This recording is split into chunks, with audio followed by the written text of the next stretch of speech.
राष्ट्रवादी सब कुछ ठप परियोजना बंद हुई और विकास की गाड़ी तेजी से दौड़ना शुरू हुई।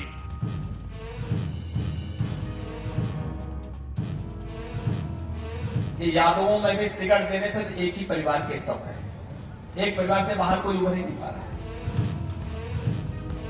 भारतीय जनता पार्टी इतिहास बन जाएगी इस चुनाव में। पर्चा चर्चा बना मोर्चा। इस तरह यादव बेल्ट में 24 के संग्राम का बड़ा वॉर फ्रंट खुल गया। इधर अखिलेश एक बार फिर कन्नौज के अखाड़े में लौट आए हैं और डिंपल की हार का बदला लेने के लिए हुंकार भर रहे हैं, तो तीसरे चरण के लिए मोदी योगी की सॉलिड जोड़ी ने भी मोर्चा संभाल लिया। तीसरे टर्म के लिए पीएम मोदी ने टोन सेट किया, साथ ही साथ योगी ने भी इटावा टू मैनपुरी सैफई परिवार के गढ़ में मोर्चा खोल दिया। दो लड़कों की जोड़ी जो खुद कई बार फ्लॉप हो चुकी है, आप उनसे विकास की कोई उम्मीद कर सकते हैं क्या? कर सकते हैं क्या? राधे राधे। आगरा इटावा बरेली तक धुआंधार अभियान से पीएम मोदी ने राहुल अखिलेश की जबरदस्त घेरेबंदी की। विरासत टैक्स जातिवादी एजेंडे पर खुलकर प्रहार किया।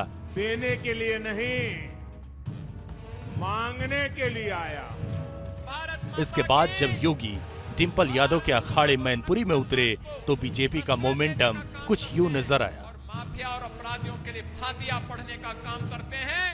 जो कांग्रेस कहती है कि राम और कृष्ण हुए ही नहीं, यानी राम के अस्तित्व को भी ये झुठलाते हैं, भगवान कृष्ण के अस्तित्व को भी झुठलाते हैं, और फिर भी समाजवादी पार्टी जबरदस्ती कांग्रेस के गले में हार बनना चाहती है। सवाल ये नहीं है, सवाल ये है कि आपने नौकरी कितनी दी, पेपर लीक हो गए आपके और 10 परीक्षाएं लीक हुई, तो उसका जवाब क्या है आपके पास? जेवर मंगलसूत्र भी होता है, गले का हार भी होता है, लॉकेट भी होता है। तीसरे चरण के शंखनाद के लिए योगी आदित्यनाथ ने उस चुनावी बैटल ग्राउंड को चुना जिसे समाजवादी पार्टी मोदी लहर से बचाने में कामयाब रही, यानी मैनपुरी लोकसभा सीट। 1 तोला से लेकर के 1 किलो तक का सोना जरूर मिल जाएगा, क्योंकि इस बार सिटिंग सांसद और एसपी प्रत्याशी डिंपल यादव के खिलाफ योगी ने अपने मंत्री जयवीर सिंह को मैदान में उतारा है और अखिलेश के खानदानी सीट पर कमल खिलाने की हुंकार भी भरी।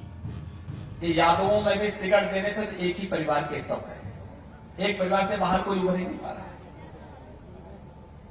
राष्ट्रीय अध्यक्ष, महिला मोर्चा की प्रभारी, उनकी एक ही परिवार, पति पत्नी दोनों।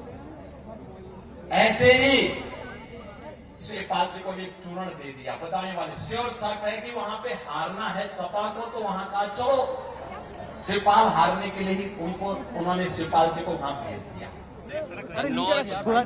अलग बात है, लेकिन उससे ज्यादा जो जनता ने मन बनाया है, इंडिया गठबंधन भविष्य से बन के आ रहा है जी, और भारतीय जनता पार्टी इतिहास बन जाएगी इस चुनाव में। ये आपका प्यार ही मेरे जीवन की ऊर्जा है। मोदी योगी बनाम अखिलेश के बीच छिड़ी जुबानी हुंकार से चुनावी गर्मी बढ़ गई है। तीसरे चरण में हाई वोल्टेज टक्कर के पूरे आसार बन गए हैं। आपको बता दें कि 7 मई को तीसरे चरण के लिए जिन 10 लोकसभा सीटों पर वोटिंग होनी है, उसमें मुलायम परिवार का सियासी इम्तिहान भी होना है। फिरोजाबाद, मैनपुरी, फतेहपुर सीकरी, हाथरस, आगरा, बदायूं, आंवला, बरेली, संभल, एटा, इन सीटों पर वोटिंग होनी है। 2019 के चुनाव में इन 10 सीटों में से सिर्फ 2 सीटों पर ही समाजवादी पार्टी को जीत मिली, जबकि 8 सीटों पर कमल खिला था। इस बार मैनपुरी से डिंपल यादव, फिरोजाबाद से राम गोपाल यादव के बेटे अक्षय यादव और बदायूं से शिवपाल के बेटे आदित्य यादव चुनाव के मैदान में हैं। ऐसे में परिवार की परीक्षा भी है और पार्टी की भी। Team news nation.